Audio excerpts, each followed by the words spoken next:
Bonsoir chers téléspectateurs, heureuse de vous retrouver pour notre émission du mois de septembre et j'ai le très grand plaisir aujourd'hui de vous présenter des jeunes.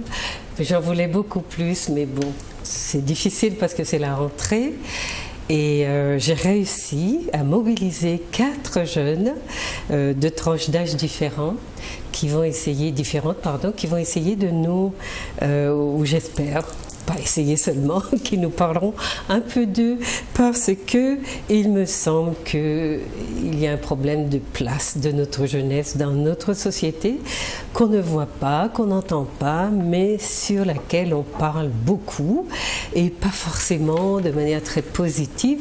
Donc je me suis demandé comment ça résonnait dans leur petite tête, comment ils voyaient, ils entendaient ces discours et quels effets ces discours avaient sur eux.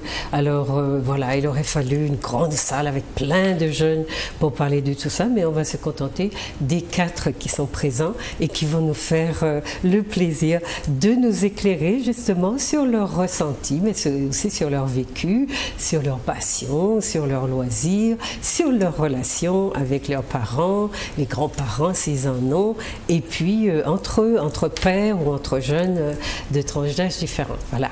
Je vous souhaite beaucoup de plaisir et surtout, j'espère que vous tendrez une oreille attentive à ce que nous disent notre jeunesse, parce que nous disent nos jeunes, en tout cas ceux qui sont présents là sur le plateau, et que ça nous aidera peut-être à aborder la question de l'éducation, entre guillemets, des déviances, etc., à partir de tonalités un petit peu différentes. Voilà. Alors, on va se présenter. Je vais commencer par mon plus petit, mon plus jeune invité. C'est Jorick. Voilà. Alors, tu veux te présenter aux téléspectateurs? D'accord. Je m'appelle Jorick Marceline Godésir. Je suis scolarisée au CNED. Au CNED. Au CNED. Et j'ai 9 ans et demi. 9 ans et demi. Et au CNED, tu es en quelle classe alors? En CE2? Au CM2. Au CM2, waouh! Et tu veux nous dire pourquoi tu es scolarisée au CNED? Je suis scolarisée au CNED parce que j'ai des problèmes d'allergie. Tu as des problèmes d'allergie et tu ne peux pas aller à l'école? Non. Non? Parce que sinon je vais passer je vais passer pour aller prendre quelque chose qui n'est pas bon pour moi. Ah oui, il ne faut pas que tu touches à des choses, de la nourriture qui n'est pas bon pour moi. Qui peut causer ton allergie. Hein? Et tu es contente de ça? De rester à la maison, de ne pas aller à l'école avec les petits copains? Oui. Tu es contente? Tu aimes ça? Oui. Comment ça se fait? Tu es tout seul alors à la maison? Je ne suis pas tout seul. Je suis avec mon papa et ma maman et puis je travaille. Mais des fois, je serai avec mon père, mon papa, pour aller près de la mer. Et puis des fois, je travaille là. Alors, je ne peux pas rester sans amis. Ah, quand tu sors avec ton papa, tu rencontres des amis. D'accord. Et c'est pas embêtant quand même de travailler toute la journée comme ça à la maison? Non, c'est pas embêtant. En plus, je travaille pas toute la journée, je travaille jusqu'à 1h. Jusqu'à 1h, tu commences? De l'après-midi. Et le matin, tu commences? À 8h. À 8h, tu travailles jusqu'à 13h. C'est la nouvelle réforme, alors tu es déjà dedans, c'est formidable. Oui. Tu es formidable. Tous les jours? Oui, sauf le mercredi. Voilà, tu as vacances, tu fais ce que tu veux. Et le mercredi, tu as d'autres activités en dehors de la maison? Alors, le matin, je travaille, puis l'après-midi, je vais au ballet, je vais faire du basket, et puis voilà. Le mercredi aussi, tu travailles? Oui. Mais je croyais que tu avais un jour de repos. C'est vendredi. Ah, c'est le vendredi? Et alors? Alors, le vendredi, je regarde la télé avec mon papa. Ah. Après, on sort, on s'achète une frite. Et puis après, on va à la mer. On fait des... Tu fais pas d'allergie aux frites? Non. Ah. Mais c'est une fois dans le mois que je dois manger ça. Une fois dans le mois, d'accord. Pas beaucoup. Et puis après, on fait des plongées. Et puis après, on rentre à la maison. Et puis, on regarde la télé. Voilà, donc tu as une petite vie heureuse, c'est Oui. ça? Bon, alors, Jorik, chers téléspectateurs, il a 9 ans et demi et il est en CN2. Il est scolarisé par le CNED parce qu'il fait une allergie, vous l'aurez compris. Ensuite, on t'écoute? Oui, bonjour. Bonjour. Je m'appelle Gina Jean-Baptiste. J'ai 19 ans et je suis en 2e année de sociologie à Paris. Oui. Donc là, je suis actuellement en vacances toujours.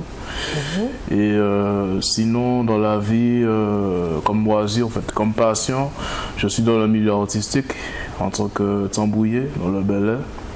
Et j'ai également développé un certain nombre d'activités, comme des stages de tambour que je faisais au Vauclin, où j'ai participé dans beaucoup d'associations pour donner des coups de main.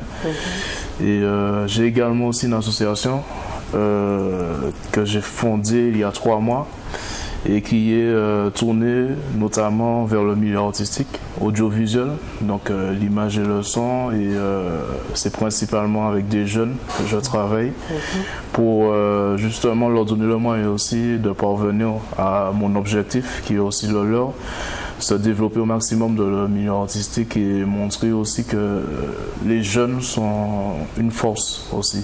Donc c'est un peu ça. Je ne vais pas être trop long. Mais c'est pas dans ton domaine? Oui, oui, tout à fait. Tu étudies la sociologie, c'est ce que tu as dit? Oui, je suis en 2e année de sociologie. Quelle université? Paris 8. Ok. Donc ça se passe plutôt bien et c'est aussi par rapport à un projet de travail. C'est-à-dire de recherche du moins, puisqu'en fait je compte travailler sur les musiques afro-caribéennes, mais plus largement étendre aussi au plan international et me concentrer aussi sur le Bel Air. Donc à la base je veux être musicologue. Bien, je suis sociologiste, vous allez dire que ça n'a rien à voir, mais la sociologie m'intéresse particulièrement, c'est-à-dire qu'elle m'aide aussi à comprendre la société. Et j'avais besoin de cette base-là justement dans mon projet de recherche, c'est-à-dire comprendre l'effet de la musique sur la société, l'intérêt aussi qu'elle a dans la vie de tous les jours. Et pour comprendre ça, il faut aussi comprendre comment la société elle fonctionne. Donc voilà. Donc tu vas faire une licence et après tu vas te diriger vers un master en musicologie. Musicologie. D'accord. On reviendra là-dessus. Je ne vous ai pas dit que je ne les connais pas du tout. Donc il n'y a aucune connivence entre nous, je les découvre comme vous, mais voilà, je vais essayer quand même d'être celle qui les questionne pour vous intéresser. Alors, on continue?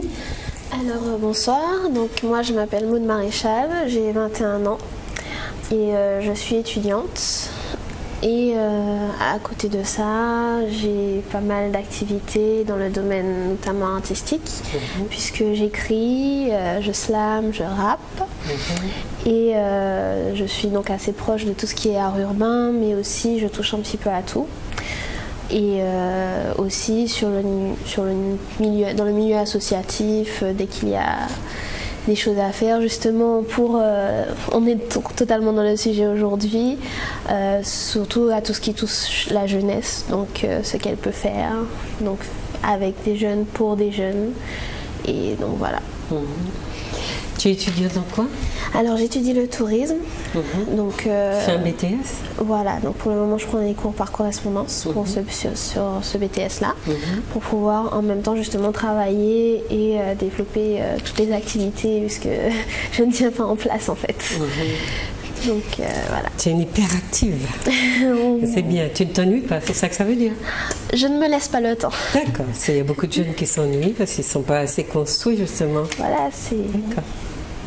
Il y a des choses à faire. Souvent j'entends oui, mais il n'y a rien. Oui. Depuis l'époque du lycée où on cherche ses études à faire après, où tout le monde veut partir parce qu'il n'y a rien ici. Moi je dis premièrement il y a beaucoup. Et deuxièmement, s'il n'y a rien, ça veut dire qu'il y a à faire. Donc faisons. Mais ça veut dire aussi que quand on est bien construit, bien rempli à l'intérieur, on a une forme de créativité qui prend le relais et qui vous aide à trouver aussi des choses à faire. Il y a énormément de choses qu'on peut faire, mais comme souvent on reste dans des standards où on attend quelque chose de bien précis de nous. Il y a une phrase qui m'a marquée, il paraît que c'est Albert Einstein qui l'a dit, mais bon, de nos jours on n'est pas trop sûr au niveau des citations, c'est que chaque personne a un talent et que par contre, si on mesure la capacité d'un poisson à grimper aux arbres, il va croire qu'il est bête toute sa vie. Et c'est souvent ça. On a souvent des talents dans des domaines qui, comme ils ne sont peut-être pas exposés ou on n'est pas intéressé par cela, donc on n'en est pas vraiment conscient en fait. Et puisqu'il faut rentrer dans des cases, être bon dans ce dans quoi on nous attend, etc. Et puis chercher ou bien faire comme tout le monde, vouloir faire comme tout le monde parce que c'est ce qui est à la mode ou c'est ce qui est accepté. On a aussi une société qui est très conservatrice et peut-être qu'elle formate un peu les pensées dans le sens de ce conservatisme-là. On ne sait pas. Enfin, on va réfléchir aussi à comment améliorer notre société. C'est vous les jeunes de demain et les petits métiers aussi de demain qui allez faire évoluer votre société. Elle vous appartient, d'accord? Elle est à vous et il faut que vous développiez ce sens de propriétaire de votre société, chez vous, en vous. Et toi alors? Alors, je m'appelle Mathieu Séraline, je suis originaire du François. J'ai actuellement 16 ans et je suis scolarisé au lycée La Jetée du François. Je commence cette année d'ailleurs demain, une terminale S. En dehors de ça, tout comme mode, je suis beaucoup engagé par rapport à la jeunesse, donc je suis dans diverses associations. J'anime depuis 2011 une émission de radio. Donc voilà, une émission qui a pour but de mettre en avant la jeunesse, les jeunes talents. Et voilà, globalement, c'est ça. 2011, tu as une émission de radio sur Radio Sud-Est au François. Radio Sud-Est, pour les téléspectateurs, les jeunes qui veulent t'écouter, c'est bien de leur dire. Donc Radio Sud-Est au François. Et donc c'est... comment tu l'appelles ton émission? L'émission s'appelle Laisser jeunesse parler. Laisser jeunesse parler. Donc en français, on peut traduire par laisser la jeunesse parler, s'exprimer. Et donc elle a pour objectif en fait de mettre en avant la jeunesse, de mettre en avant les jeunes talents martiniquais. Donc on reçoit aussi des artistes confirmés, on a reçu Métis et d'autres artistes. Mais l'objectif premier, c'est de mettre en avant les jeunes talents. Et d'ailleurs, comme Maud le disait, c'est pas parce qu'un tel n'est pas connu, n'a pas la célébrité de tel artiste qu'il n'a pas tout autant de talent. De valeur. Voilà. Du coup, l'émission sert à mettre tous ces jeunes-là en avant. D'ailleurs, beaucoup de jeunes ont fait, entre guillemets, leur première fois en radio dans l'émission Laisser jeunesse parler sur Radio Sud-Est. Donc, tu vas nous raconter tout à l'heure comment, chers téléspectateurs, je me suis mise à les tutoyer tout naturellement. Alors, j'espère que ça ne vous choque pas. Du tout. D'accord. Donc, on a entendu. Qu'est-ce que tu en penses, Jorik, de ce qu'on a entendu, que tu as entendu toi, des présentations? C'est bien. C'est bien, ça veut dire quoi? J'ai aimé. Tu les trouves intéressants? Tu t'ennuies pas un peu? Non. Non? T'es sûre? Moi, j'ai l'impression qu'ils sont ennuyants. Non. Tu as envie de faire comme ça plus tard? Tu vas faire quoi alors?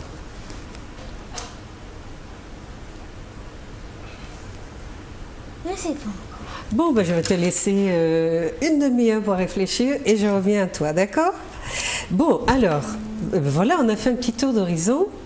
Donc vous avez vu que ce sont des jeunes, j'ai eu beaucoup de chance parce que je ne les connais pas, mais je découvre qu'ils sont passionnants déjà et donc voilà, on a plein de questions à leur poser. Par exemple, on va commencer, donc je vous ai dit, ce qui nous intéresse c'est de savoir comment ils vivent leur présence dans une société où il me semble que voilà, il n'y a pas beaucoup de place pour eux. Alors la question c'est celle-là, comment vous sentez-vous dans votre société? La question est très ouverte, mais on va fermer petit à petit, donc c'est pas la peine d'aller dans trop de détails, mais en gros, est-ce que vous vous sentez à l'aise, vous avez l'impression que vous appartenez à cette société et puis qu'elle se fait du souci pour vous? Voilà, répondez, prenez la parole. D'abord, je vais ouvrir le bal. Alors, moi, dans un premier temps, comme pour à peu près tout, on est dans une société qui est gangrénée par beaucoup de clichés. Et nous, les jeunes, on en fait beaucoup l'objet. Ce qui fait que, du coup, place que souvent, d'une manière générale, on pense qu'on a, n'est pas forcément celle qu'on a réellement, puisque on s'arrête à ce qu'on dit, ce qu'on voit et qu'on entend. Et souvent, contrairement à comme c'est le cas aujourd'hui, on parle beaucoup des jeunes sans leur demander forcément leur avis. Donc on dit les jeunes sont ceci, les jeunes sont cela, les jeunes pensent comme ceci, les jeunes pensent comme cela, alors que souvent c'est pas du tout le cas.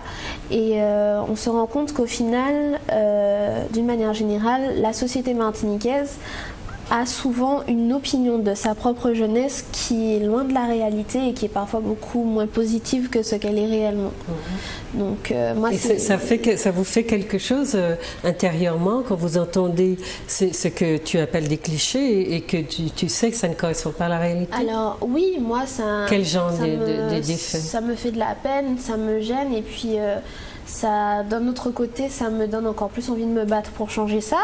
Parce que, par exemple, justement, lorsqu'on est dans les rares fois où on nous laisse la parole et où ils se rendent compte qu'en fait, on est tout aussi impliqués, tout aussi intéressés que des personnes d'un tout autre âge.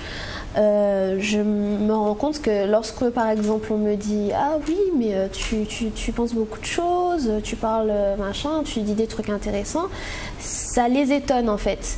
Et bien que d'un côté ça me fasse un petit peu plaisir, de l'autre ça me fait un peu mal de voir que c'est considéré comme exceptionnel alors qu'il y en a beaucoup plus qu'on ne le soupçonne, voire même la majorité. Et dans la plupart des médias, c'est pas du tout cette image-là qu'on donne de nous et dans l'inconscient collectif, c'est pas le cas non plus.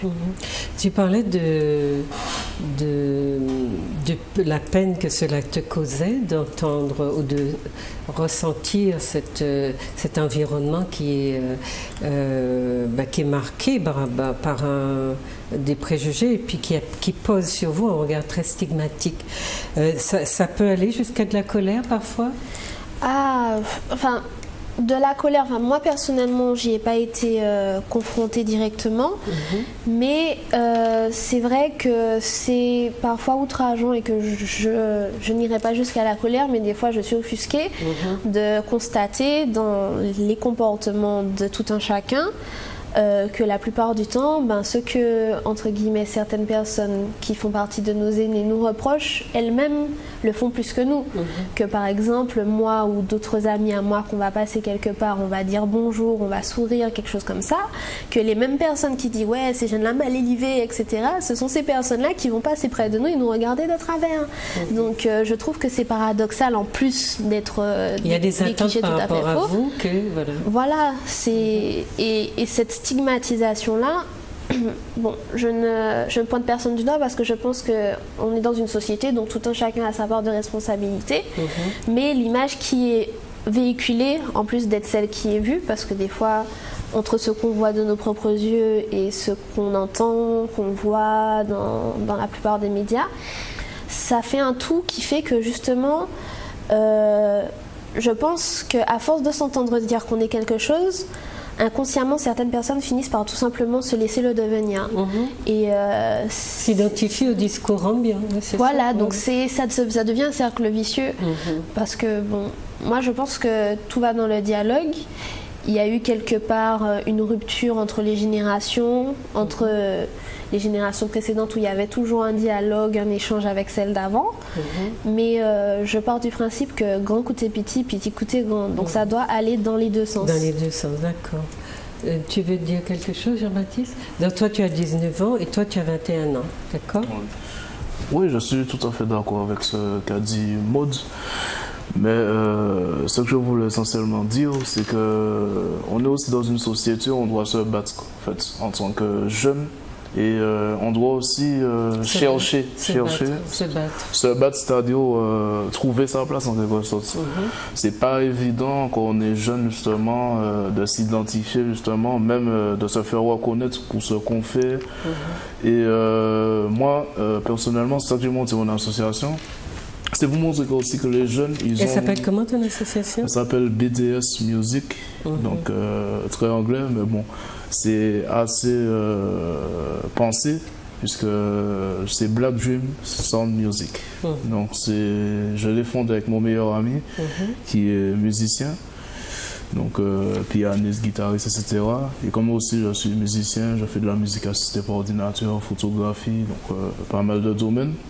Donc c'est pour ça qu'on a décidé de monter cette association et puis de trouver le maximum de jeunes qui partagent aussi la même passion, même des jeunes chics. Par exemple, on a même rencontré des gens dans la rue, des jeunes qui peut-être à première vue n'ont pas beaucoup de talent, mais si justement on décide de parler avec eux, d'échanger, on voit qu'ils ont un talent, soit on leur donne une feuille de papier. Il faut le cultiver.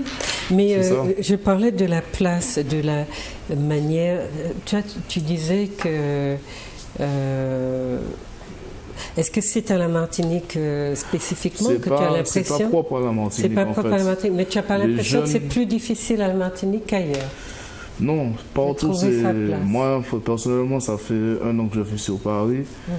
Bon, c'est pas vraiment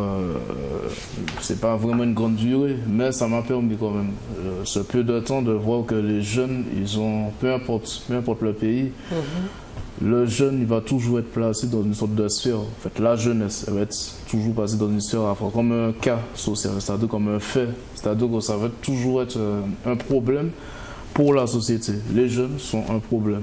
Pourtant, les jeunes sont une force qui permettent justement à la société d'avancer. Et comment tu expliques ça? Les jeunes sont un problème pour la société? Ça peut venir de différentes... il y a différentes raisons. C'est-à-dire que l'adulte en lui-même, il va se voir justement comme celui qui est meilleur, celui qui a peut-être le plus grand savoir, celui justement qui est porteur. Or, comme Maud l'avait évoqué, ça va dans les deux sens. L'adulte, il peut apporter justement des choses que la jeunesse n'a pas, mais la jeunesse aussi peut apporter justement des choses que l'adulte n'a pas. Ça va dans les deux sens. Et si justement on n'apprend pas à travailler ensemble, justement, de génération à génération, je pense que ça risque pas d'avancer. Et c'est pour ça que justement la jeunesse, elle se laisse aller. Je ne vais pas parler de tous les jeunes, puisqu'il y a des jeunes justement qui sont là pour recadrer les choses et qui ont envie justement de faire la société avancer. Mais il y a des jeunes qui se laissent complètement aller. Mais c'est entraîné par quoi? Par les médias. Et les médias, ils sont entretenus par qui? Les adultes. Si justement vous divulguez l'image de la jeunesse toujours négative, et qu'il y a des jeunes talents, des jeunes artistes justement qui ont besoin justement d'avancer, de faire avancer les choses. Mais ce qu'on veut comprendre aussi, c'est pourquoi ce regard, cette stigmatisation et ce que tu disais, ce sentiment qu'ont les jeunes que la société, qu'ils sont un poids pour la société, alors que tu disais en même temps que c'est l'avenir d'une société. Je vais vous donner un exemple qui est très simple. Quand on va entendre, je ne sais pas, sur le journal qu'un jeune il a braqué telle ou telle station, tel ou tel magasin, tout de suite, ça va créer un effet de masse. La jeunesse, elle n'est pas bonne. Vous avez vu, les jeunes, ils sont comme ça. Pourtant, c'est un jeune qui a fait quelque chose, tous les jeunes, ils ne sont pas bons. C'est en fait ce que je veux, le point sur lequel je veux mettre l'attention, c'est les médias qui créent justement l'effet de masse. Si les médias ils rapportent que la jeunesse, ils sont bien, ceux qui font de plus en plus d'ailleurs, je ne vais pas dire qu'ils ne le font pas, mais s'ils disent que la jeunesse, oui, c'est une force, franchement, ils font ci, ils font ça, etc. Vous avez vu les actions, il y a des jeunes artistes, etc. Ils vont dire là, oui, la jeunesse. Donc ils seraient un petit peu, ou les adultes les voient un peu comme des concurrents, parce qu'ils ils veulent aussi leur place et qu'il faudrait qu'éventuellement les adultes se serrent un peu et leur laissent un peu d'espace, justement. Ce que les adultes comprennent, c'est qu'ils ont déjà eu leur place et que leur place, elle sera toujours là. Mais nous aussi, on a besoin justement d'avoir notre place. Et pour qu'elle soit là, il faut justement qu'ils reconnaissent qu'on soit là aussi, qu'on est essentiel aussi. Parce que si eux, ils ont déjà avancé, si on veut nous avancer, il faut qu'ils nous donnent aussi cette force. C'est important. Tu as compris, Joël, que tout ce qui se raconte là? Un tout petit peu. Qu'est-ce que tu sens? Tu as l'impression que les jeunes sont de trop dans cette société? Non. Non? Tu as l'impression qu'ils ont leur place? Non. Ils n'ont pas leur place. Tu vas me dire pourquoi? Parce que tu ne les vois nulle part? Oui, Tu les vois à la télé? Oui, des fois. C'est vrai? Pas tout le temps. Les jeunes de ton pays, tu les vois à la télé? C'est vrai? Ah, je suis contente pour ça. On va revenir là-dessus. Alors, vas-y Mathieu, qu'est-ce que tu veux nous dire par rapport à cette problématique de la place des jeunes dans leur société? Mais au risque de répéter un peu ce que Maud et Jean-Baptiste ont dit, en fait, moi je pars de l'idée que tous les jeunes en Martinique, dans le monde entier, ont un talent quelque part. C'est juste qu'ils vont tellement prendre l'habitude de lire les médias, de lire hier un jeune a braqué telle bijouterie, tel magasin, ça. Mais ça, c'est chez nous, ça. En France, les jeunes ne sont mais pas... ça se passe partout. Non, les jeunes sont visés comme ça. Les jeunes sont visés tous les jours, ils sont à la une des journaux. Peut-être pas tous les jours. Mais bon, comme on est plus entre guillemets, entre nous, la Martinique, comme c'est plus petit, c'est plus centré, donc la moindre chose qui se fait aura plus d'impact. Donc c'est peut-être plus... sporadique au niveau de la France. Vous connaissez des journaux en France où vous avez tous les jours des jeunes qui ont attaqué, qui sont des délinquants, qui sont... Pas tous les jours, pas autant.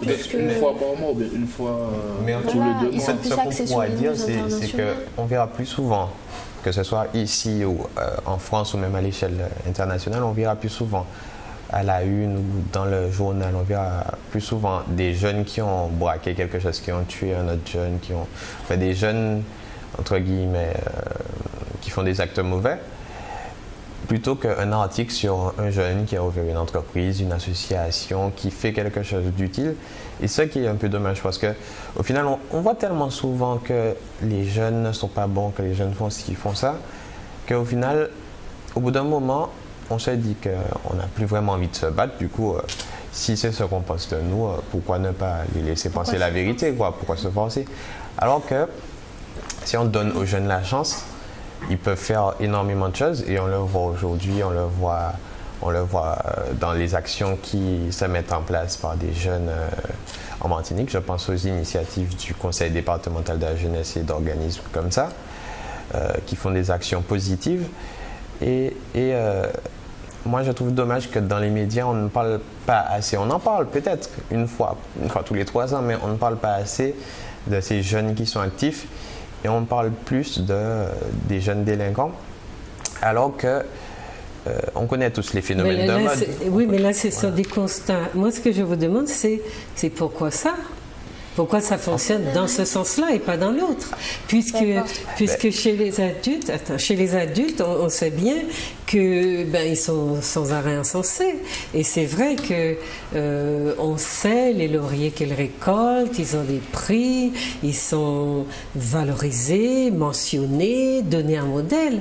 Et les jeunes qui sont dans la même situation le sont très rarement. Enfin, ils sont plutôt dans un pris dans des catégories inverses, et puis des phénomènes de visibilité, ils sont rendus visibles négativement, tandis que les adultes le sont positivement. En fait, pas forcément, parce que je pense pas, après je ne suis pas expert non plus, mais je ne pense pas qu'il y ait plus de jeunes qui fassent de choses mauvaises que d'adultes qui en font.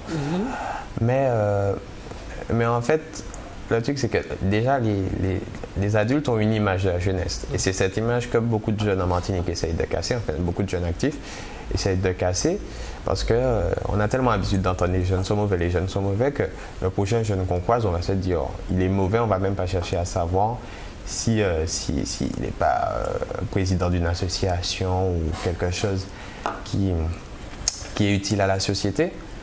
Et de l'autre côté, les jeunes, plus ils vont voir entre guillemets, ils sont mauvais, plus ils vont le penser et plus c'est ce qu'on appelle en psychologie la réalisation de la prophétie. C'est-à-dire, à force de vous entendre dire que vous êtes mauvais, eh bien vous identifiez à ce type de personnage négatif, et vous devenez vous-même négatif pour vous-même. Et en fait, moi je pense même que c'est un petit peu, peut-être un phénomène de mode, puisque si on... Par exemple, les chaussures, si on voit une paire de chaussures que tout le monde porte, au bout d'un moment, on va se dire, mais si tout le monde le porte, je vais le porter aussi. C'est la même chose dans les journaux, dans les magazines. On va tellement voir les jeunes sont délinquants, les jeunes sont ci, qu'on va le devenir. Alors que dans l'autre sens, si c'était des jeunes actifs qu'on mettait en avant, donc chaque semaine, chaque jour, chaque mois, au bout d'un moment, les jeunes qui lisent ces journaux, qui lisent ces informations-là, se seraient dit, ah mais si il fait ça, moi aussi il faut que je me mette dans quelque chose parce que voilà. Une identification positive. Qu'est-ce que tu voulais dire, Jorik? Tu n'étais pas d'accord avec ça? C'est pas que je ne suis pas d'accord, je suis tout à fait d'accord. Ce que je voulais dire, plus que les jeunes, plus les jeunes écoutent des choses qui ne sont pas bonnes, plus ils vont devenir mauvais. Et puis, en fin de compte, à la fin, ils vont commencer à braquer, à tuer, et puis faire des autres choses qui ne sont pas bonnes. Mais les choses qu'ils entendent qui sont pas bien, qui est-ce qui les dit? Ce sont les parents, c'est la société, c'est la télé, c'est qui? Des fois la télé. Donc quand ils regardent des films mauvais, tu penses que ça peut les affecter? Des émissions? Des émissions, de la musique mauvaise. Et puis aussi des fois les parents. Puis voilà. Et qu'est-ce que c'est la musique mauvaise? Comment dire? Qu'est-ce que c'est la musique mauvaise? Oui, tu m'as dit que ça peut les influencer négativement.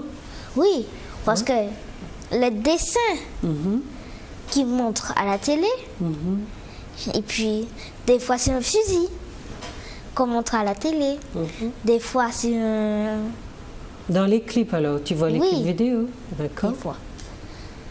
Puis voilà. Des fois dans les films, il y a des épées, il y a des fusils. Des armes. Des armes. Alors quand ils vont devenir grands, ils vont prendre des fusils, des armes, et puis ils vont se mettre à tuer des gens. À imiter. Et toi, ça te ferait ça? Non. Non. Puisque j'écoute pas et je ne regarde pas des films mauvais. Violents? D'accord. Alors, Maud, tu veux dire quelque chose? On se demandait tout à l'heure pourquoi. Oui, je pense qu'il faut réfléchir sur le pourquoi. Moi, je me suis souvent posé la question, puisque bon, je ne comprenais pas. Je me dis, mais pourquoi donc. Et effectivement, il y a deux phénomènes. Il y a un premier phénomène qui est l'engrenage, d'où c'est parti, je ne sais pas, la poule ou l'œuf qui est venu en premier, je ne sais pas. Mais on est rentré dans un cycle qui fait que plus des médias vont en parler, plus les gens vont en être friands.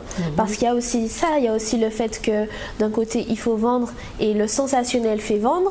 Et lorsque on va dans la boutique du quartier et qu'on voit le gros titre du France Anti, meurtre tel endroit, attaque tel endroit, accident tel endroit, tout de suite les gens ils vont courir acheter. Donc ça va dans les deux sens parce que en communication, la première chose qu'on apprend c'est la presse parle de ce dont le peuple parle et le peuple parle de ce dont la presse parle. Donc autant le peuple que les médias ont une part de responsabilité dans cette espèce d'engrenage-là.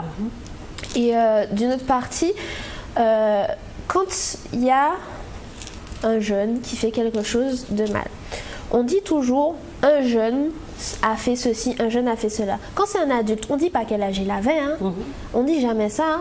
Pas plus tard que tout à l'heure sur la route, on entend oui, il y a eu tant de braquages, la plupart ayant été réalisés par des jeunes ayant entre 18 et 25 ans, mais on nous donne pas quel pourcentage, on nous donne pas quel pourcentage a été fait par des plus de 35 ans, on nous donne pas tous ces éléments-là. Mais lorsque c'est un jeune, on dit un jeune a fait ceci, un jeune a fait cela. Et même si il y a, je reconnais, un petit élan d'effort dans la presse pour essayer de mettre aussi en avant des jeunes qui font quelque chose. En première page, ce sera toujours l'accident de voiture parce qu'il avait bu, ce sera toujours le braquage, et puis il faudra aller chercher dans la petite page tout petit entre tel pub et tel article pour voir, ah au fait, tel jeune a ouvert une entreprise, tel jeune a obtenu un diplôme, ou etc. Donc il ne faut pas ne pas parler de ce qui est négatif ou ne parler que de ce qui est positif. Il faut parler de tout.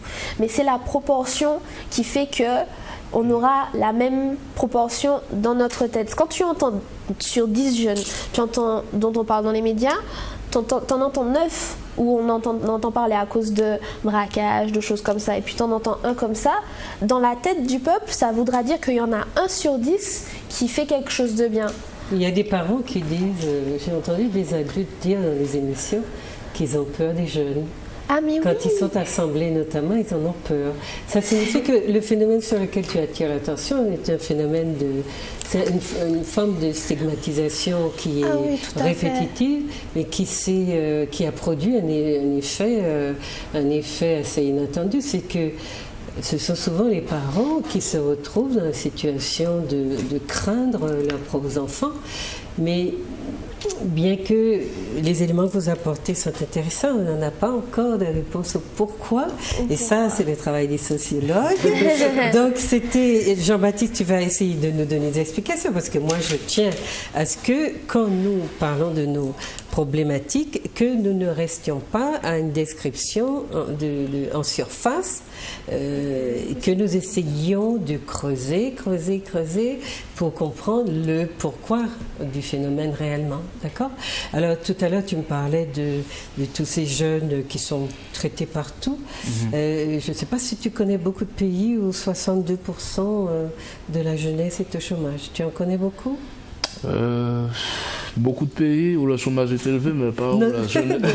Voilà. Donc ça, il faut réfléchir à ces... Il faut aussi que nous sommes un petit pays. C'est pas... Eh bien, justement, on aurait dû être beaucoup moins chômeurs que cela. Bon, tu vois, non, il ne faut pas chercher des explications dans l'épaisseur des pays, etc. Nous, on a cette vision de petit pays parce que... Non, on a cette vision-là parce que les anthropologues ou les ethnologues, etc., qui nous ont étudiés venaient de grands pays et du coup, ils nous ont projetés dans une échelle toute petite, mais si nous avions inventé notre propre regard socio, anthropo, ethno, etc., nous ne serions pas dans ces descriptions-là. Et ça fausse énormément le débat de toujours dire où on est un petit pays, où on est... Et c'est parce que ce sont les grands pays qui nous ont étudiés et qui nous ont situés par rapport à leur dimension. Mais nous, en tant que pays, en tant que pris isolément, nous sommes grands dans tout, dans ce sens où nous sommes relativement aussi grands que le territoire nous le permet, que nos esprits nous permettent de... Enfin, le territoire géographique nous limite, mais nos têtes ne sont pas limitées. Et les phénomènes que nous vivons démographiquement, numériquement, devraient être beaucoup, beaucoup plus atténués que ceux qui y sont. Or, ils ont des proportions de plus que de grands pays. Ce sont 70% de chômeurs pour un pays de 600 millions d'habitants, pour un pays de pas 400 000 habitants. Voilà, c'est à ces phénomènes-là qu'il faut réfléchir. Maintenant, on a envie de parler de ce que la société vous offre. Là, vous avez parlé de son regard. Il est sévère, il est stigmatique, c'est-à-dire qu'elle est systématiquement dans un rendu visible d'une jeunesse qui a l'air de gêner, qui a l'air finalement d'être un poids. Donc, ce qu'on veut comprendre, et on va revenir à Jean-Baptiste tout à l'heure, c'est pourquoi la jeunesse qui est l'avenir d'un pays, pourquoi cette jeunesse-là a l'air de poser des problèmes à ses adultes ou à l'ensemble de la société. D'accord? Donc, ce que j'aimerais qu'on voit maintenant, c'est qu'est-ce que la société vous offre. On laisse de côté le grand débat de voilà, comment vous vous sentez dedans. Est-ce que ça fait quand même que vous vous sentez bien, vous vous sentez mal, ou vous avez toujours cette impression qu'il y a des regards un peu violents qui se posent sur vous et qu'il faut vous protéger de ces regards-là? Parce que j'ai l'impression que les jeunes ont énormément de méfiance par rapport aux adultes. Ça, c'est mon ressenti. Énormément de méfiance. Et ils passent... Alors, il y en a, bien sûr, ça n'empêche pas qu'ils saluent, qu'ils soient très corrects dans l'éducation. Mais ils ne se livrent pas. On ne sent pas qu'ils se lâchent. On ne sent pas qu'ils sont... Il y a une très grande méfiance de notre jeunesse par rapport à ces adultes. Est-ce que vous le ressentez comme ça? Vous-même, vous vivez cette méfiance? Mais en fait, ça dépend de l'état d'esprit qu'on a. Parce qu'on peut se dire, bon, je suis jeune, j'ai des capacités. Du coup, voilà, on essaye de faire abstraction de tous ces regards. Mais il y a d'autres jeunes qui peuvent aussi se dire, voilà, qui peuvent. En fait, disons que ce sera toujours plus facile pour un jeune de parler à un autre jeune. Donc, que ce soit pour des problèmes ou des choses heureuses. C'est toujours facile pour un jeune de parler à un autre jeune parce que le jeune en question est dans sa tranche d'âge. Et alors que dans le sens contraire, il serait allé parler à un adulte, il aurait eu peur de la réaction de l'adulte, de ce que l'adulte aurait pu penser, puisque cette personne-là aura vécu des choses, aura déjà un préavis sur ce que le jeune va lui dire. C'est de la méfiance alors. Voilà, c'est de la méfiance. C'est une sorte d'appréhension d'aller vers l'adulte et d'être abroué en fait, ou de ne pas être compris. Je pense qu'on a peur d'être jugé. Les jeunes ont peur d'être jugés. Mais peut-être parce que vous sentez que justement on est dans le jugement tout le temps avec vous. Tout à fait. Ça laisse des séquelles en fait dans la relation. Et c'est pour ça que beaucoup de jeunes ont peur de faire des choses. Ça m'est arrivé de croiser des jeunes extrêmement talentueux, mais qui en fait, sans cesse se remettre en question, ils se disent, plus on les complimente, plus on leur dit oui, tu as des talents, tout ça, moins, plus, enfin, je ne vais pas dire plus ils savent en faire, mais plus ils se disent que, en fait, ils avaient l'impression à la base de ne pas avoir de talent, de n'être bon en rien. Ils ne croient pas. En fait, ça manque de confiance en soi.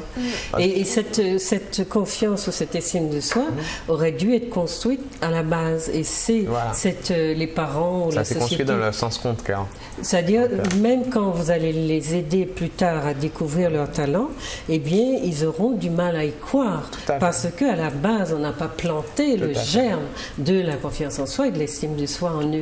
Donc ils doutent d'eux de manière perpétuelle ou en permanence, si vous préférez, parce qu'il y a cette base qui est un peu déficiente.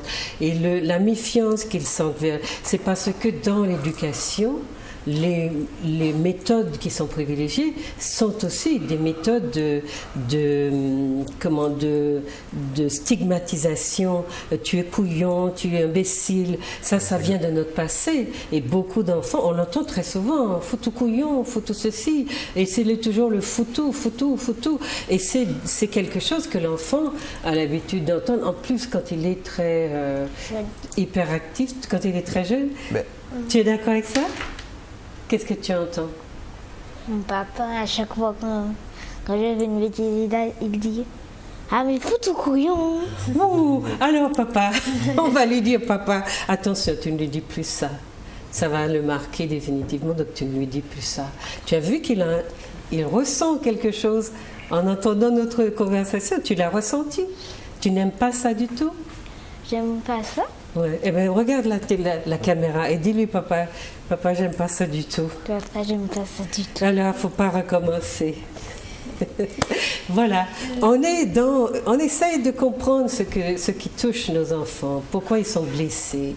Nos enfants sont blessés en permanence par nous et nous avons du mal à cultiver en eux de la confiance en soi et puis à les voir rayonner. Moi, je suis très très surprise de voir comment on passe près des écoles, dans les lieux, ils se rassemblent, on les voit éteints. On ne sent pas qu'ils rayonnent, on ne sent pas qu'ils sont dans un environnement qui les sécurise. Et cela a des ramifications dans tout ce qu'ils font. C'est bien de les entendre et c'est bien surtout de savoir ce qui les blesse pour qu'on n'ait pas à répéter, à entretenir ces blessures-là. Alors, on voulait parler de qu'est-ce que la société vous offre. Alors, on va parler un peu des loisirs. Tu veux nous dire qu'est-ce que la société t'offre? Alors, en loisirs, tu as dit, on peut parler de beaucoup de choses. Hein. Après, on va parler un peu de ce que vous voyez dans les médias, etc. Et qu'est-ce que la société t'offre à toi, Jorik? Beaucoup de choses. Alors, dis-nous un petit peu.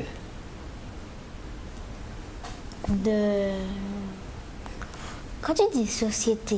La société, c'est tu vis dans un monde. Il y a la famille, il y a maman, papa, mais il y a aussi mamie qui est toujours qui t'entoure beaucoup. Compris. Et puis il y a tout le reste, tout ce qui est en dehors de toi. Tu vis pas dans le vide, tu vis dans quelque chose, voilà. Hein?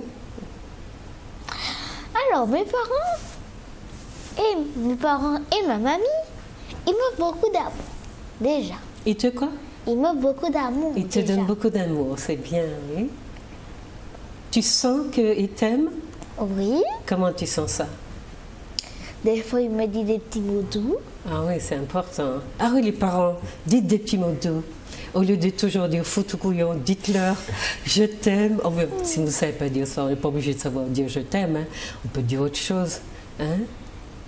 Des petits mots doux. Et des fois, ma maman me chante des chansons quand je suis pour m'endormir. Puis voilà. Et puis des fois, elle me dit je t'aime. C'est important que les parents disent ça? Oui. Ouais. Et papa, il dit ça aussi? Papa dit c'est bien mon fils. Il dit ça. Il dit c'est bien mon fils. D'accord. Il dit pas que foutu couillon. Il dit pas que ça. Non, il ne dit pas Alors, ça. on va lui pardonner un petit peu. Hein? mais on va lui dire de ne pas le dire. D'accord? Donc, la société dans laquelle tu vis t'offre quoi, tu m'as dit? Alors, tes parents t'offrent beaucoup d'amour, tu en es conscient et tu es content de ça. Et puis, la société elle-même? La société elle-même. En dehors de tes parents, tu as l'impression que la société pense à toi, elle fait des choses pour toi? Pas beaucoup de choses. Pas beaucoup de choses. Bon, on va essayer de voir dans les détails. Alors, qu'est-ce que la société vous a... Alors, j'ai parlé des loisirs, mais on peut aussi mettre là-dedans votre place dans les médias. Est-ce que vous avez l'impression de vous voir reflété dans les médias, quand vous regardez la télé, quand vous écoutez la radio, quand vous lisez les journaux, à part les gros titres sur les braqueurs, est-ce que vous voyez des jeunes représentés? Oui, qu'est-ce que tu voulais dire, Joël? Des fois, comme moi, je regarde la télé avec mon papa, on dirait que je suis dans la télé. Tu es dedans? Qu'est-ce que tu vois?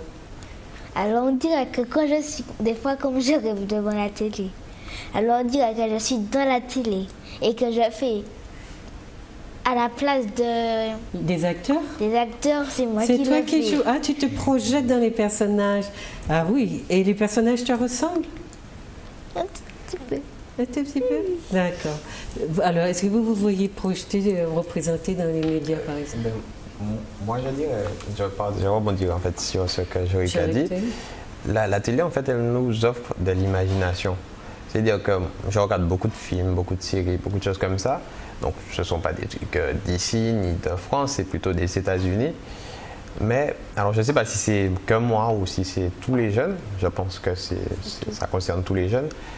Mais en fait, la télé, elle nous offre de l'imagination. C'est-à-dire qu'on voit des films, on se dit, ah tiens, l'acteur, en fait, le personnage fait ça, fait ci. Donc, au bout d'un moment, on se dit, moi aussi, je suis peut-être capable de le faire et je vais me donner tous les moyens pour y arriver. Donc, ce sont des modèles un peu, des personnages. Voilà, peut-être pas des modèles, mais je ne sais pas quel mot utiliser à la place, mais des figures qui vous inspirent. Pour qu'on s'y identifie, c'est-à-dire que chaque personnage, surtout dans les séries qui sont assez tournées vers les jeunes, aura un ensemble de clichés entre guillemets qui seront injectés à petite dose dans chaque personnage au niveau de la personnalité, des traits de caractère que tout un chacun peut avoir, de manière à ce que dans chaque série il peut y avoir un personnage auquel on va s'identifier, on va se sentir proche de lui parce que il a une histoire similaire, parce qu'il a un trait de caractère, parce qu'il fait quelque chose qu'on aime. Et je pense que c'est étudié pour et c'est fait exprès, puisque plus on s'identifie à un personnage, plus on va accrocher. Après, si on a notre place dans les médias, je dirais peu. Et j'irais même jusqu'à dire pas assez. Enfin, je parle de la jeunesse martiniquaise. La jeunesse martiniquaise. Parce que d'autres jeunesses c'est clair que voilà. Mais télé. la jeunesse martiniquaise, pas assez. Pas assez. C'est-à-dire qu'on est assommé à coups ailleurs. Et nous, on ne se retrouve quasiment nulle part. Ces feuilletons brésiliens, ces feuilletons indiens, ces telenovelas, ou à l'américaine, puisque le monde tourne à l'américaine maintenant, mais on va avoir une fois tous les 10 ans une série ou un film qui va venir de nous, qui est fait par nous et pour nous, avec des acteurs qui viennent de notre propre société. Ils essayent d'évoluer, d'aller vers ça, de créer des séries, par exemple, avec des Antillais. Mais c'est rare. Il y a la question des films, mais dans les informations, par exemple, j'ai observé que lors des journaux en prime time, ou bien dans les journaux de manière plus générale, il est très rare qu'on interviewe les enfants de la Martinique. C'est très souvent des petits Français ou des petits enfants blancs. C'est très rare que les petits enfants noirs ou de couleur, si on veut, se voient projetés. On n'entend pas leur voix, on ne sait pas comment ils pensent et on se demande pourquoi c'est comme ça, parce que les petits enfants blancs sont une proportion très, très mince de la population et ils sont surreprésentés dans la télé. C'est vrai aussi pour les adultes et on ne comprend pas pourquoi les enfants d'autres couleurs. C'est un petit peu vrai dans la publicité, n'est-ce pas? Je n'ai pas vu d'enfants comme vous, beaucoup dans la publicité. Vous voyez en publicité? C'est très rare. C'est vraiment très rare. Sur les panneaux, on voit aussi. Même sur les panneaux publicitaires. Oui, vous voyez. C'est pas évident. Et à votre avis, c'est dû à quoi ça? C'est les modèles du marché, en fait, c'est fait comme ça. C'est ce qui fait de base. Même quand c'est des Martiniquais, ça va être souvent la chabine, la mélatresse ou la petite blanche. Le métis. Donc c'est vrai que, ethniquement parlant, tout le monde n'est pas représenté parce qu'il y a des standards. Dans l'inconscient collectif, on a encore des séquelles qui font que on pense que ça rend plus, ça rend mieux, c'est plus joli, c'est plus ceci, c'est plus cela. Après, c'est vrai qu'il y a un chemin qui est en train de se faire. On n'est plus au même stade qu'il y a quelques années. On commence à avoir d'autres styles, on va dire. Mais il y a des choses où on il y a d'autres couleurs qui revendiquent leur place. Voilà, on va avoir un peu plus d'afro, un peu plus de loxé, un peu plus de plus foncé, des choses comme ça. Petit à petit, c'est un cheminement identitaire qui se fait, mais c'est vrai qu'il y a encore quelques années, c'était quelque chose qui se voyait peu et on n'avait pas tous notre place, on n'était pas tous représentés. Ça vous choque ou ça crée quelque chose en vous, le sentiment que vous n'existez pas? Comment vous réagissez par rapport à ça?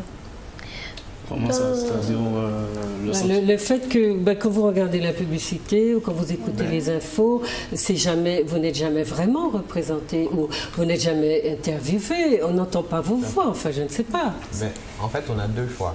Oui. On a deux choix. Et c'est toujours comme ça, on pourra même le représenter. Donc là, on parle de la télé, des médias, mais on pourra le représenter, par exemple, dans une salle de classe banale. Les élèves qui sont au milieu de la classe, donc qui ne sont ni excellents, ni turbulents, qui sont moyens ou même insuffisants. Donc on est moyen. C'est-à-dire dans vos têtes, vous vous dites que vous êtes... Mais en fait, le truc, c'est que ces jeunes-là, ils sont un peu perdus dans la société, puisque donc je retourne à mon exemple de l'école. L'enseignant va se souvenir des élèves excellents qui ont les meilleures moyennes, qui réfléchissent le mieux et tout. Les élèves turbulents, comme les profs vont parler beaucoup, ils vont les reprendre, donc forcément ils vont retenir leur nom aussi vite que les meilleurs. Et au final, les élèves qui ne sont pas excellents, mais qui ne sont pas turbulents non plus, enfin qui travaillent, qui ne sont pas aussi forts que les plus forts, mais qui travaillent quand même, et qui n'en font pas de bêtises, ne font pas ci, ne font pas ça. Mais en fait, ils se retrouvent perdus puisqu'on leur porte pas d'attention. Ils sont transparents. Voilà, ils sont transparents. Et du coup, là, on a deux choix à ce moment-là. Quand on est à cette place-là, c'est soit on se dit, je vais me battre et je vais arriver, voilà, je vais me battre, je vais me faire voir. Enfin, je vais travailler, je vais faire ci pour pouvoir exister, visible. Donc, je vais me battre. Soit je vais... Eh bien, à quoi on se battre, autant se laisser aller. Plus donc, ça va, plus je coule, plus je disparais. Et au final, beaucoup plus de jeunes vont faire ce choix-là. Donc, ils vont arrêter de se battre pour rester ceux qui sont moyens et tout. Ils vont finir par devenir peut-être les jeunes qui vont commencer à faire 2-3 bêtises parce qu'ils auront commencé là. Et tout ça pour je vais pas dire pour se faire voir, mais pour exister. Pour exister, tout à fait. Tout à fait. C'est une réaction.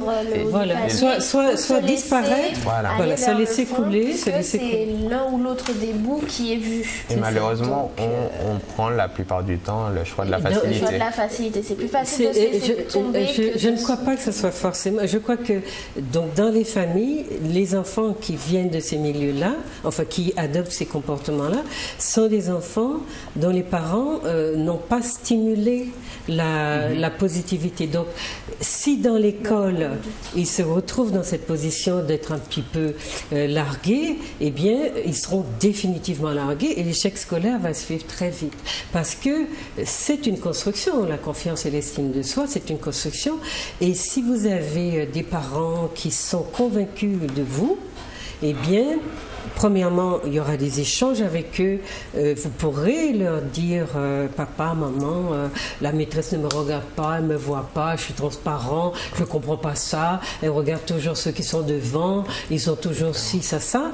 Et il y a des possibilités d'agir si l'enfant vient partager avec un parent en qui il a confiance ce sentiment qu'on construit son invisibilité, qu'on le fait disparaître et qu'il n'est pas prêt à l'accepter.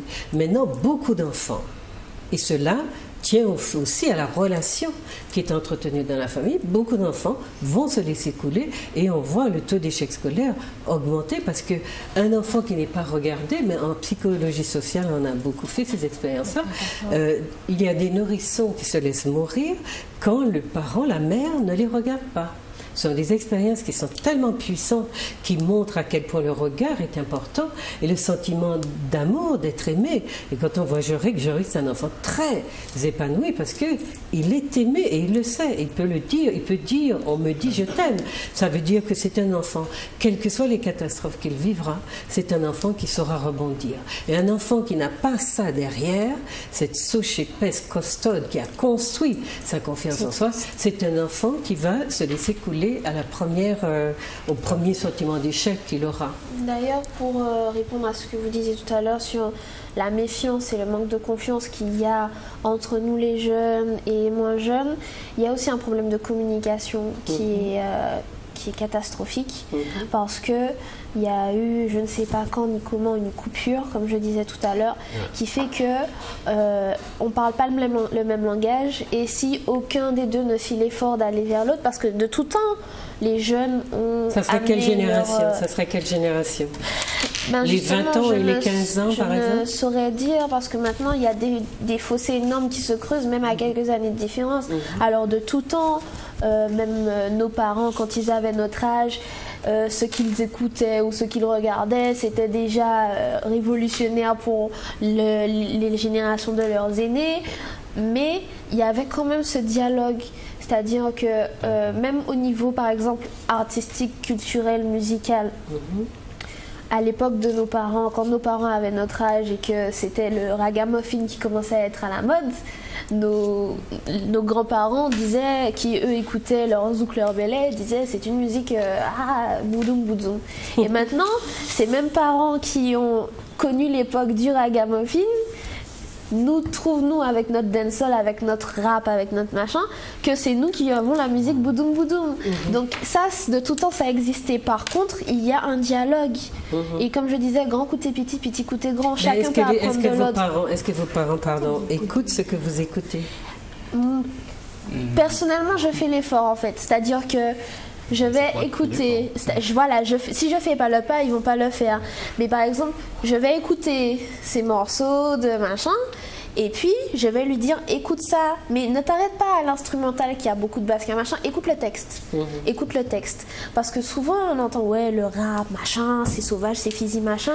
Mais ça c'est peut-être même pas 50% de c'est même pas la moitié. Et puis la plupart des textes, ce sont des textes revendicatifs, ce sont des textes qui parlent justement de faire quelque chose, etc. Des malaises qu'il y a.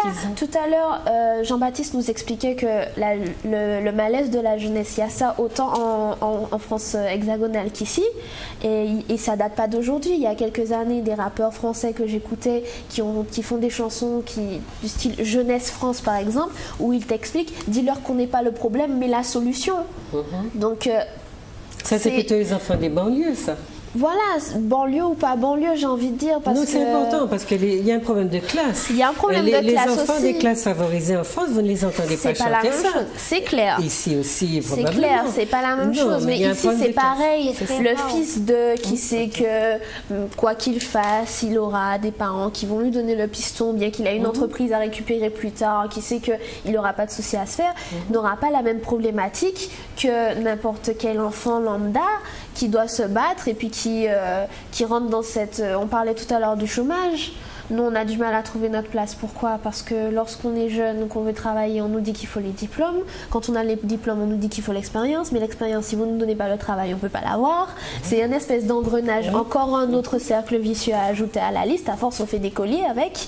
Et c'est exactement ça. On est dans un... Et comme il disait, la place qu'on ne nous laisse pas. Il y a des choses où plein de jeunes sont très doués et ont des compétences et des aptitudes qui font certaines choses qu'ils maîtrisent peut-être mieux que leurs aînés qui sont déjà là, mais que comme eux, ils sont déjà là et que même s'ils sont plus au fait ou qui sont peut-être pas capables de faire les mêmes choses parce que ça va vite, tout avance très vite, ils vont pas forcément... Non, pas. Des fois, ils ont plus de compétences que ceux-là, mais ceux-là ne vont pas pouvoir laisser leur place. Oui, et nous, on va être obligés de jouer des coudes et le peu qui va y arriver aura beaucoup trimé. Donc, il y a un début d'explication là, ce qu'on disait tout à l'heure. Pourquoi cette stigmatisation forte? Parce qu'on est peut-être dans une société où il n'y a pas assez de place. Il n'y a pas assez de place. Et ceux qui sont en place ne même laissent souvent pas. Brad Loclet, donc comme ils étaient déjà là, voilà. Ils sont là, mais il y a des questions d'âge. Enfin, il y a une question de passer le relais et peut-être. Et puis de confiance. La confiance, c'est dans les deux sens. On se méfie de ceux qui se méfient de nous, parce que nous, pourquoi on leur fait pas confiance? Vous prendriez une place qu'ils veulent occuper encore. C'est ça. Ça peut être dérangeant. Mais on ne va pas s'éparpiller. On reste bien sur. Donc, qu'est-ce que la société vous offre? On a vu que sur le plan de votre représentation dans les médias, c'est très, ça laisse beaucoup à désirer. Vous ne pouvez pas dire, je me projette dans un visage que je verrai sur un panneau, etc. Chez nos enfants d'ici, toi tu te vois sur les panneaux? Tu peux te projeter chez des enfants sur des panneaux publicitaires? Très rarement. Très rarement, je crois aussi. On avait déjà poussé des gueulantes par rapport à ça, parce qu'en France, quand vous regardez les publicités, justement parce que les gens se sont battus, mais chez nous, on ne se bat pas. Il faut croire que ça convient à notre société. En France, les brunes se sont battues pour que les blondes ne soient pas toujours les seules représentées. Et aujourd'hui, vous avez de manière assez systématique des publicités qui vous présentent les trois couleurs. Chez les Français, ce sont les couleurs de cheveux, les blondes, les roux, enfin les blancs, les roux et les bruns. Donc vous les voyez associés de manière assez systématique. Et chez nous, il y a une grosse partie de la population qui est majoritaire et qui est exclue de cette représentation. Donc il faut se battre et lutter et dire à la société qu'elle doit penser, puisqu'elle se dit plurale et multi-ceci, multi-cela. Et des bonnes choses. Donc, il faut que tout le monde se retrouve dans les représentations. Donc, dans les journaux, on a vu un peu. Ça existe des journaux pour jeunes, comme par exemple Phosphore ou des journaux qu'on trouve en France, beaucoup pour les jeunes. Et puis il y en a d'autres, je ne sais plus. Non, ça existe. Attends une seconde. Qu'est-ce que tu voulais me dire tout à l'heure? Je voulais te dire Oui, excuse-moi. que il faut que les adultes ne pensent pas que de mal, mais aussi de bien. De qui? Des jeunes. Des jeunes, oui. Il faut penser plus de bien pour les jeunes que de mal. Parce que si on pense plus de mal pour les jeunes vont continuer à devenir mal. Mauvais, oui. Mauvais. Mais si les adultes parlent du bien des jeunes, les jeunes vont peut-être essayer de se rattraper. quand ils ne sont pas bons. Mais s'ils sont déjà bons, ils seront bons, ils sont encore meilleurs. Hein? Oui, tu as raison. Je voulais revenir sur un point par rapport à ce qu'il disait d'ailleurs. En fait, il n'y a pas que les adultes. Il y a aussi, parce que ça va dans les deux sens. Les jeunes aussi, ils ont aussi, ils ont leur part de responsabilité dans ce problème. Parce que nous jeunes, si justement on a cette vision que ouais, on doit se laisser aller, que oui les jeunes c'est, mais si on doit profiter, alcool, on doit aller en soirée, etc. Il y a ça. Mais il n'y a pas que ça. Et il y a des jeunes qui se laissent vraiment aller dedans. Il ne faut pas dire que, en fait, les adultes ont leurs responsabilités, mais aussi les jeunes, ils ont aussi leur part. Moi, je me rappelle des années où j'étais au lycée. On était dans une classe où l'effectif est normal, 20, 30 personnes, etc. Quand vous voyez, je discutais souvent avec des professeurs, quand ils me disent qu'eux, ils se battent justement pour que la majorité justement des élèves réussissent. Et quand vous voyez qu'il y a des jeunes à 7 heures, il y a un Jack Daniel ou bien une bouteille de rhum ou bien quoi que ce soit, et alors que les parents justement ils ont les moyens, il y a des parents qui ont les moyens justement d'envoyer, puisque quand tu as ta grosse paire d'Air Max ou bien tu vois, tu as des beaux fringues, tu es swag, etc. pour travailler à l'uniforme, je crois aussi tu donnes aussi les moyens de réussir. Et on est dans une société justement où l'apparence compte. C'est important. On n'a pas beaucoup dans la tête, mais on veut justement être joli aux yeux de tout le monde, etc. Et on se fiche vraiment dans ça. Et la jeunesse, je ne dis pas que la jeunesse, il y a les adultes aussi, mais la jeunesse se fixe dans ça. On a les capacités, mais on pense qu'on n'a pas les capacités. Donc, pour combler le vide, on s'habille bien, on se fait voir bien aux yeux des autres, etc. Auprès des amis qui a la plus belle paire de tennis ou bien le plus beau swag. Ça dépend de ce qu'ils ont entendu. Donc je vais faire une objection à ton analyse, mais je vais d'abord écouter Jory. Vous prenez la parole aussi si vous voulez. Dis-nous Jory. C'était pour... C'est Jean-Baptiste qui vient de s'exprimer. C'était pour dire la même chose que Jean-Baptiste. Mais ce que je voulais dire, c'est que c'est pas la peine de se faire beau, puisque tu es déjà beau. Alors c'est pas la peine de te remettre beau, puisque tu es déjà beau. Donc on est beau naturellement, on n'a pas besoin de s'embêter pour ça. Ben voilà, on est beau, peut-être que ceux-là, dont parle Jean-Baptiste, ne se sentent pas beaux. Peut-être qu'ils ne sont pas construits pour se sentir beaux. Parce que toi, tu te sens beau parce que tu es construit pour ça. Tu as des parents qui te disent et tu sens que tu es beau. C'est ça qui est important. La beauté, l'idée de la beauté, c'est une construction, tu sais. Et puis, comme il disait, c'est souvent une sorte de compensation. Ça va dans tous les vices possibles. Lorsqu'on a un vide, un manque ou quelque chose comme ça, qu'on ne se sent pas à sa place, on essaie, comme disait Mathieu, de se créer une place en se faisant remarquer d'une façon ou d'une autre. Il y a certains, ça va être en montrant qu'ils ont, en montrant qu'ils sortent, en montrant qu'ils se mettent d'une certaine façon. Mais ça, c'est dans toutes les sociétés qu'on retrouve ce phénomène de la compensation dans la culture de l'image, etc. Dans toutes les sociétés, chez certaines catégories de personnes qui sont en fait peut-être en manque d'image. Et toi, qu'est-ce que tu veux dire? C'est un cercle vicieux perpétuel, puisque les jeunes vont d'abord essayer de chercher à exister auprès de l'adulte. Donc, à avoir de bonnes notes, à avoir si l'adulte ne lui porte pas d'attention, alors c'est là qu'on arrive à la partie où il va acheter la plus belle paire de chaussures pour pouvoir exister aux yeux des autres jeunes, puisque tu es le plus populaire du lycée, du collège, de l'école. Forcément, tu te fais remarquer et les gens te portent de l'attention. Et c'est dommage que à un certain moment, on s'inquiète plus de l'attention que les jeunes, enfin, que l'autre va penser de nous.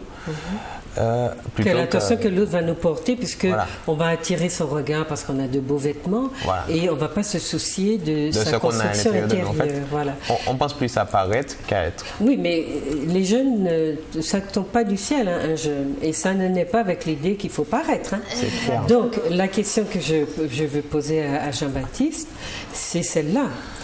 Parce que tu es un futur sociologue. Donc, il faut poser... Ah oui, au moins ça. Enfin, en tout cas, tu vas associer la sociologie à ta formation. on ne pose pas les questions dans tous les sens. On ne peut pas dire les jeunes sont responsables, etc. Les jeunes descendent de leurs parents. Les jeunes sont construits par leurs parents. C'est vrai, les parents diront, oui, je les ai éduqués, j'ai fait ci, j'ai fait ça, mais ils m'ont échappé. D'accord. Ils ont échappé aux parents parce que le groupe de pères, c'est-à-dire ceux qui ont le même âge, ceux qui vont rencontrer en dehors de la maison, va jouer un rôle dans leur vie. Mais ce qu'on sait, c'est qu'effectivement, pendant un temps, l'enfant peut échapper à son parent, quelle que soit l'éducation qu'il a reçue. Mais plus cette éducation est solide, construite, plus la base est en béton armé, moins l'enfant va marquer de distance et de dérive par rapport à l'éducation reçue. Donc les enfants qui partent dans des dérives, ce sont des enfants dont la base n'a pas été assez scellée. Et c'est en cela qu'on retrouve la responsabilité des parents. Alors il ne s'agit pas de dire que les parents sont responsables, ceci, cela. Il ne s'agit pas non plus de laisser dire que ce sont les autres qui nous ont enlevé nos enfants. Les pères, les copains, les copines, ils ne sont pas en lien avec mon enfant et puis je n'ai plus rien pu faire.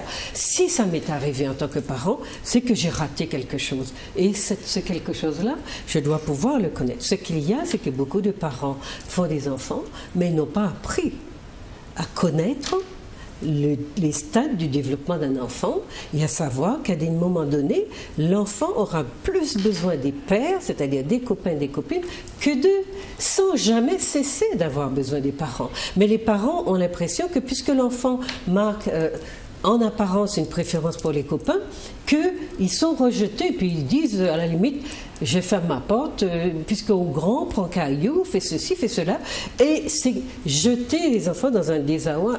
Parce que, des avoirs qui ne peuvent pas...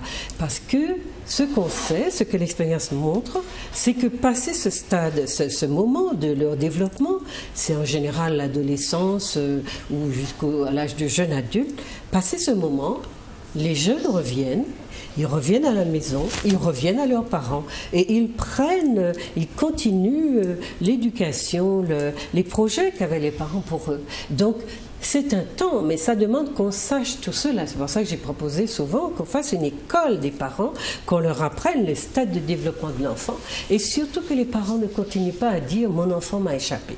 Si mon enfant m'a échappé, c'est que je n'ai pas su le garder. Et ça ne culpabilise pas au-delà du nécessaire. Ça dit juste « j'ai pas su faire ». J'ai pas su faire parce qu'on m'a pas appris. Donc la société doit se sentir responsable de cet apprentissage par des parents et voilà, on sera non pas dans de la culpabilisation, la culpabilité réciproque, etc., mais dans quelque chose de conscient. Je suis conscient de mes ratés, je sais pourquoi ça n'a pas marché et je sais pourquoi mon enfant m'a échappé. Et si on a tellement d'enfants qui échappent à leurs parents chez nous, puisque nous parlons de chez nous, c'est qu'il y a un problème dans l'éducation, mais pas dans le sens où on veut signifier que les parents n'ont pas joué leur rôle, dans ce sens où très souvent ils ignorent, je le sais pour faire de la formation aussi, ils ignorent comment un enfant se développe. Ils ignorent qu'à l'adolescence, l'enfant aura des besoins qui sont si puissants qu'il va se battre contre ses parents pour pouvoir les réaliser. Et ça, ce n'est qu'un stade. Passé ce stade, l'enfant revient à ses parents. Donc la construction, elle est nécessaire et il faut savoir la maîtriser et mener l'enfant, même lorsque c'est difficile, garder son enfant, garder le cap, être patient, inspirer la confiance, demander qu'il se confie s'il a envie ou qu'elle se confie. Ça, c'est important. Tu parlais du dialogue, moi. Oui, et il y a aussi le fait où justement on parle de différence d'éducation. Il y a une époque où dans la société martiniquaise, l'éducation d'un enfant, tout son entourage y participait. La voisine te voyait faire une bêtise, la voisine te donnait de voler s'il le fallait. La tati, le tonton, le papa, la cousine, le machin.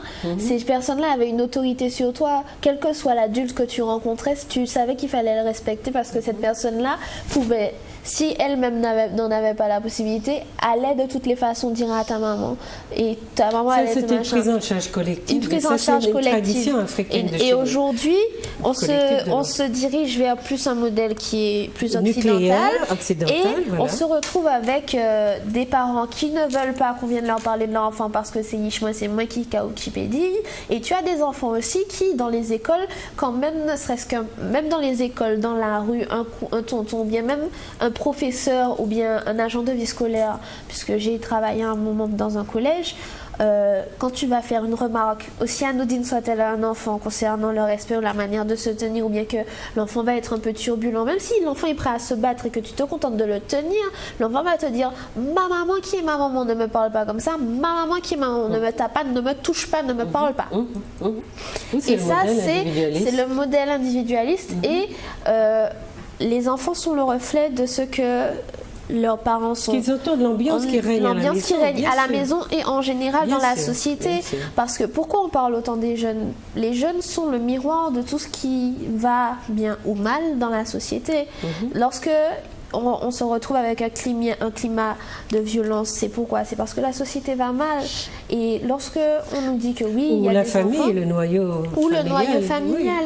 Lorsque justement on se retrouve avec des enfants qui sont dans la culture de l'image, qui sont par exemple, on a beaucoup d'enfants qui on dit que oui, les enfants, les jeunes sont pas axés vers la culture, que leur référence c'est la télé-réalité, les feuilletons. Pourquoi? La télé, c'est qui l'a mise dans la maison? Quand l'enfant rentre de l'école et que c'est devant un feuilleton de sa maman, et c'est pour ça qu'il regarde. Mais c'est pour ça que je dis à Jean-Baptiste, on va pas, dans l'analyse qu'on fait, on doit rester dans des logiques. On ne peut pas accuser les enfants comme on accuserait des adultes. Exactement. Ça n'est pas logique parce que ce sont les parents qui sont les maîtres-pièces. Oui, je suis mais ça ne signifie pas que l'enfant n'est pas, une fois versé dans ce qu'on va considérer comme du vice, qu'il ne va pas aimer ça parce qu'il va y prendre goût, bien sûr. Ce que je voulais dire, c'est qu'en fait, je ne veux pas justement mettre les mêmes responsabilités sur les deux, mais dire que les deux partent au leur même... En fait, aussi chacun a sa part de responsabilité. Mais les responsabilités, c'est ça, elles ne sont pas à mettre sur le même plan, c'est bien ça. C'est pas, je ne les mettrai pas sur le même plan. Les adultes aussi, ils ont une grosse responsabilité puisque c'est eux qui sont à la base justement de ce... La construction de l'enfant, c'est l'adulte qui l'a fait, c'est pas l'enfant. Il se peut qu'il ait un tempérament aidant qui va aider la famille, mais même quand l'enfant a un tempérament difficile, il faut trouver la solution. Et c'est pour ça qu'il faut se faire aider. Il y a beaucoup de parents qui n'y arrivent pas et qui lâchent prise. Et c'est ça qui est embêtant. Tu voulais dire, Jorik, quelque chose? Non? J'ai pensé. Je voulais entendre vos... Est-ce qu'il existe à la Martinique une musique pour les jeunes? Qu'est-ce que tu as écouté, toi? Tu avais de la musique du pays quand tu as écouté... Tu as dit que ta maman te chante des berceuses. Qu'est-ce que c'est? Une berceuse française ou bien créole? Créole. Créole, c'est quoi? Tu veux la chanter pour nous? D'accord. Le titre, c'est Maman Doudou. Maman Doudou, vas-y. Maman Doudou, moi piqué. Je connais pas très bien. Moi piqué, continue. Oublié, Maman Doudou. Puis c'est maman qui doit la chanter. Oui. Mais si elle te la chante régulièrement, il faut que tu la... Parce qu'après, tu en auras besoin pour la chanter à ton enfant aussi, à tes enfants. D'accord?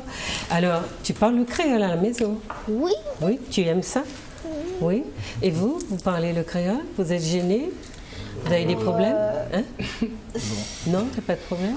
Alors, le créole fait partie de notre culture, mais on se rend compte que même par nous-mêmes, des fois, comme beaucoup de choses qui viennent de nous et qui sont rejetées par nous-mêmes, je vais dire exactement la même phrase en français qu'en français. En créole, certaines grandes personnes vont trouver ça irrespectueux. Ou vont dire que le créole, ça fait vulgaire dans la bouche d'une jeune fille, ou ce genre de choses. J'y ai eu droit. Donc tu l'entends encore, ça? J'y ai eu droit. En 2014, ça existe des gens qui disent que le créole, c'est mal élevé. Alors peut-être que, bon, le créole sort plus facilement quand on est des fois énervé, donc les gens l'associent à une certaine agressivité.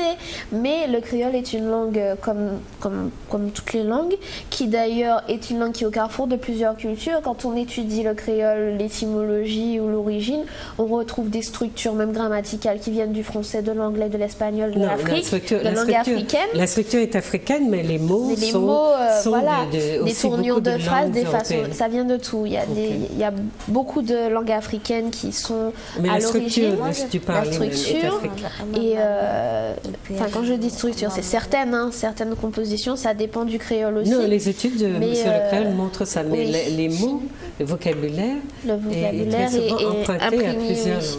Donc, Voilà. ça arrive que justement le créole soit, alors de moins en moins, mais on a eu une période où le créole était entre guillemets mal vu. Notre émission va commencer à s'approcher de ça. Toi, tu as un problème avec le créole, avec la langue? Non, pas spécialement. En fait, je parle le créole. Avec tes parents Avec aussi? mes parents, oui. Avec les parents? Tu peux le parler avec les parents? Oui. C'est difficile, ça vient moins des spontanément. Fois, oui, voilà, des fois ça fait, si le ton monte ou si c'est des trucs, tout de suite ça va être interprété comme une agression, mais ou comme de l'insolence. Donc ça dépend du contexte. Si dans le contexte c'est calme, c'est machin, ça va passer. D'accord. Alors, et toi? Toi, tu n'as pas de problème. Toi, tu m'as dit que tu parles le créole. Moi, je parle le créole tout le temps à la maison. Voilà, ben c'est bien. Donc voilà un petit monsieur qui habite sa culture de manière formidable. Et dans ce que vous mangez, ce que vous aimez, parce que l'émission se termine, qu'est-ce que c'est assez rapidement? C'est local? Qu'est-ce qu'on mange? Oui, ce que vous aimez. Vous aimez la cuisine du pays, les choses du pays? Moi, Parce qu'on dit que les jeunes ne mangent pas les choses du pays, c'est vrai? c'est vrai que moi, j'aime bien Je suis pas d'accord. Tu n'es pas Parce que d'accord? je mange de tout. Je ne peux pas vraiment dire que j'ai des préférences parce que je mange vraiment de tout en fait. Donc je peux manger aujourd'hui la nourriture, une nourriture qui n'est pas du pays, donc c'est pas un fast-food, quelque chose. Et c'est pas pour dire que je préfère cette nourriture-là. Le lendemain, mes parents vont faire à la maison un tinel en mori, voilà, ou bien n'importe quel autre repas, un migan, quelque chose comme ça. Je vais tout autant apprécier que le fast-food de la veille, peut-être même beaucoup plus. En fait, le truc, c'est que faut vraiment diversifier. Plus on va manger de nourriture différente, plus on va apprécier la particularité de chacune. Mais il n'y a pas une dominance de la cuisine du pays chez toi? C'est plus ouvert, ou bien une dominance? En fait, ça... C'est varié. C'est varié, mais on mange beaucoup de nourriture locale, c'est-à-dire que le week-end, tous les samedis chez moi, il y a forcément, que je sois à la maison, que je ne le sois pas, il y a forcément un tinel en mori qui est fait à la maison. Parfois, pendant la semaine aussi, on mange du poisson, de la laitue, tous ces mets-là, mais il y a forcément dans la semaine 1, 2 ou 3 fois où on mange vraiment des légumes. Et toi, moi? Voilà. Ben moi pareil, on mange de tout, plus de local, puisque quand on fait notre repas, c'est ce qu'on fait. Après, il y a de tout. On va être un jour, on va être pressé, on va pas avoir le temps de cuisiner, on va pas être chez soi, bon, on va acheter, etc. Mais c'est plus orienté vers le local et de manière générale, hein, même au niveau de tu es malade, le jardin de mamie c'est la pharmacie, Rimet Drasier. C'est la Rimet Drasier, voilà, et donc c'est pour tout, on a la chance d'avoir tout ce qu'il nous faut, entre guillemets, c'est très varié, donc après ça fait pas de mal de découvrir parce que le côté culinaire fait partie d'une culture, donc autant il est intéressant quand on se connaît bien d'apprendre de l'autre, autant au niveau de la nourriture, de la musique, écouter une petite salsa de temps en temps, un petit autre chose. De la même façon, goûter des mets d'autres pays, même si dans la majorité, on part de chez nous. Ok. Et toi, Jean-Baptiste? Donc moi, oui, ça c'est varié à la maison. Après, j'ai pris un coup de foie cette année, comme j'étais sur Paris. Donc c'était à la base de kebab, des trucs comme ça. Oui. Mais sinon, j'adore la cuisine d'ici. Franchement, on a une très belle cuisine et je pense qu'on devrait plus ça mettre en valeur. Ah oui, elle est très variée, elle est riche. Elle est riche, elle est bonne aussi. Oui, oui. Même je pense que même le petit déjeuner, c'est pas du lait, des cornflakes, c'est du tinel en mori. Oui, non, mais le petit déjeuner chez les aînés est c'était salé. Et le sucré, c'est européen. En tout cas, c'est en Europe que ça s'est développé. Dans nos régions, c'est du salé qu'on mangeait. Et toi, comme tu fais une allergie, tu peux pas tout manger? Je peux pas manger tous les légumes locaux, mais je peux manger quelques-uns. Quelques-uns, par exemple? Je peux manger la patate douce. Oui. Je peux manger l'igname, des fois. Des fois, oui. Des fois, je peux manger un petit morceau de Fruits à pain. doux. D'accord. Et puis, qu'est-ce que je peux manger? Pommes de terre. Et puis voilà. D'accord. On va arrêter l'émission. On avait à parler de l'esthétique aussi. Je voulais vous demander plein d'autres choses. Vous voyez, chers téléspectateurs, comme ça passe vite. Je ne les connaissais pas. Je les ai découverts comme vous. Ils sont passionnants. Ils ont encore beaucoup de choses à dire. Je voulais les faire parler sur bien plus de sujets, mais bon, on ne peut pas tout faire en une émission. J'espère que ça vous a beaucoup intéressé. Je leur demande donc de vous saluer. Allez-y, dites un petit mot aux téléspectateurs, un petit au revoir. Et on va se quitter. Bonne soirée à vous. Et puis, comme vous pouvez le voir, on n'est pas tous comme on nous montre forcément ailleurs. Donc, ça va dans les deux sens. Il faut apprendre à se connaître les uns les autres. Voilà, formidable. On dirait merci de nous avoir reçus aujourd'hui, puisqu'on a beaucoup parlé de médias qui ne mettent pas assez en avant la jeunesse. Donc, quand c'est bon, il faut le dire. Donc, merci de nous avoir reçus, de nous avoir permis de nous exprimer aujourd'hui. Et puis merci d'avoir été là. D'accord. Et toi, Jean-Baptiste? Je vous remercie aussi. Je te remercie, du moins, de nous avoir invités aujourd'hui. Ça nous a permis aussi de nous exprimer. Et puis de porter aussi un message aux téléspectateurs martiniquais, même du monde, je ne sais pas. On espère que ça va passer. On espère que le message va passer, que les jeunes, ils peuvent justement faire avancer le pays. Voilà. Et puis toi, qu'est-ce que tu veux dire? Moi, je te remercie de m'avoir invité à cette émission. C'est gentil, oui. J'ai très aimé. Tu as aimé? Oui. C'est formidable. Et dis au revoir aux téléspectateurs. Au revoir, téléspectateurs. Voilà. Merci d'avoir été là. Je vous souhaite beaucoup de succès dans vos activités, radio, des cours par correspondance, les cours de sociaux à Paris 8 et puis toi avec le CNED. Et merci, chers téléspectateurs, de nous avoir prêté attention. Et puis à très bientôt.